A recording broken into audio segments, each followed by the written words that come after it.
தமிழ் திரையுலகில் முன்னணி நடிகையாக வலம் வந்தவர் ஜோதிகா. நடிகர் சூர்யாவின் மனைவியான இவர் திருமணத்துக்கு பின் சினிமாவில் நடிக்காமல் இருந்தாலும் பின்னர் 36 வயதினிலே படம் மூலம் தன்னுடைய இரண்டாவது இன்னிங்ஸை தொடங்கினார். சமீபத்தில் குடும்பத்துடன் மும்பையில் குடியேறினார் ஜோதிகா. அங்கு சென்றதும் பாலிவுட்டில் தொடர்ந்து வாய்ப்புகளை பெற்று வருகிறார். இத்தனை ஆண்டுகள் தென்னிந்தியாவில் இருந்து நட்சத்திர அந்தஸ்தை பெற்ற ஜோதிகா இப்போது தென்னிந்திய சினிமா மற்றும் நடிகர்களை விமர்சித்து பேசியிருக்கிறார். சமீபத்தில் மும்பையில் நடைபெற்ற ஒரு ஹிந்தி படத்தின் ப்ரமோஷனில் கலந்து கொண்ட ஜோதிகா சில சர்ச்சைக்குரிய கருத்துக்களை தெரிவித்தார். ஜோதிகா கூறுகையில், நான் தென்னிந்தியாவில் பல முன்னணி நடிகர்களுடன் பணியாற்றியுள்ளேன். ஆனால் அங்கு பெண்களுக்கு முக்கியத்துவம் கொடுப்பதில்லை. சில படங்களில் எங்களை போஸ்டரில் கூட சேர்க்க மாட்டார்கள் என்று குறிப்பிட்டார். மேலும் பாலிவுட் நடிகர் அஜய் தேவ்கன் மற்றும் மலையாள நட்சத்திரம் மம்முட்டியை பாராட்டி அவர்கள் பெண்களை மதிப்புடன் நடத்துவார்கள். அவர்களின் கதாபாத்திரங்களுக்கு முக்கியத்துவம் அளிப்பார்கள்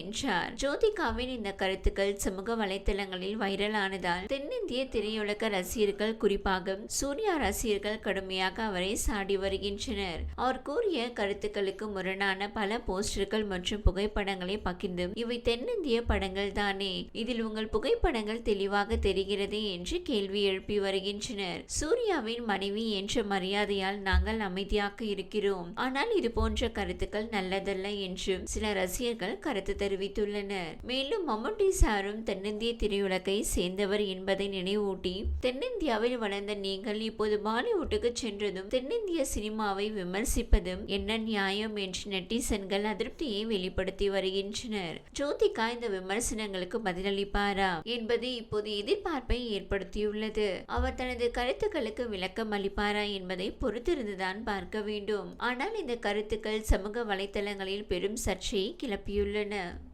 இந்த வீடியோ உங்களுக்கு பிடித்திருந்தால் லைக் செய்யுங்க. மேலும் இதுபோல் வீடியோ தொடர்ந்து பார்க்க நம்ம ஒரு சேனலை சப்ஸ்கிரைப் மற்றும் ஃபாலோ செய்யுங்க.